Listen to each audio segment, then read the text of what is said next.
کچھ خواتین کسی فوتگی والے گھر بھی جائیں تو واپس آ کر اس طرح تبصرہ کر رہی ہوتی ہیں کہ بیٹی نے تو نیا سوٹ ڈالا تھا، اسے تو دکھ ہی نہیں تھا۔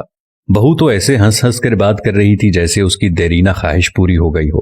کوئی زیادہ رو رہا ہو تو اعتراض، کوئی صبر کر کے بیٹھا ہو تو مسئلہ، گھر صاف ہو تو تبصرہ، صاف نہ ہو تو تنقید۔ تمہیں کس نے حق دیا ہے دوسروں کو جج کرنے کا؟ کسی کا جوتا پہن کر جب تک خود نہ چلو تب تک اس کے چلنے پر اعتراض نہ کرو۔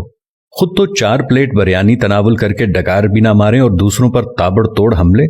خدارا رحم کریں، کم از کم سوگ میں شامل نہیں ہو سکتی تو بلا وجہ ان کی عزت بھی نہ اچھالیں۔ یہ وقت سب پر ہر گھر میں آنا ہے اور آتا ہے۔ ہمارے مرد حضرات بھی کچھ کم نہیں، 2 لفظ تعزیت کے تو ٹھیک طرح سے بولنے نہیں آتے، اور سیاسی تھیٹر ایسے سجا کے بیٹھ جاتے ہیں کہ فاتگی پر نہیں الیکشن کیمپین پر آئے ہوں۔ جس کے سر سے باپ کا سایہ اٹھا ہے کوئی اس کی بھی تو دلجوئی کرے، اس کے غم کا مداوع بھی تو کوئی کرے۔ لیکن ہمیں کسی کے غم سے کیا؟ ہم تو رسم دکھاوا کے لیے گئے ہیں۔ ہماری بلا سے کوئی مرتا ہے تو مرے، ہم تو پوچھیں گے کہ بھائی جی کھانے کا انتظام ہو گیا نا؟ کتنی دیگیں بنوائی ہیں؟ 6 دیگیں تو کم ہیں، برادری بھی ہے، محلے داری بھی ہے۔ وہ بیچارہ باپ کے سوگ کو بھول کر اس پریشانی میں لگ جاتا ہے کہ کہاں سے قرض پکڑوں، کیونکہ کھانا صحیح نہ بنایا تو باتیں ہوں گی۔ ساری زندگی باپ کا کھایا، مرنے پر روٹی بھی صحیح نہ دے سکا۔ ہمیں سوچنا ہوگا کہ کون لوگ ہیں ہم۔ مسلمان تو دور، کیا ہم انسان بھی ہیں؟ جانوروں کا بھی کوئی مر جائے تو وہ ایسے دعوتیں نہیں اڑاتے، اور اشرف المخلوقات کا تاج پہن کر حیوانیت کی ساری حدیں عبور کر جانا کہاں کی انسانیت ہے؟ میں نے میت کے گھر میں ایسی آوازیں بھی سنی ہیں جو دیگ پر بانٹنے میں لگا ہوتا ہے اسے کہا جاتا ہے ذرا پلیٹ میں 4 بوٹیاں زیادہ ڈال دینا، وہ داماد بھی آیا ہے تو اسے کھانا دینا ہے۔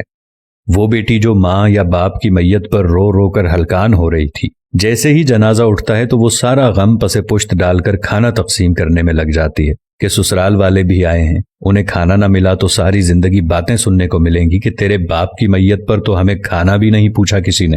میں نے اس بات پر بھی تبصرے سنے ہیں کہ سالن میں تو تری یعنی گھی ہی نہیں تھا، ہماری پلیٹ میں تو بس شوربہ ہی آیا۔ ہم بحیثیت معاشرہ ظالم بن گئے ہیں۔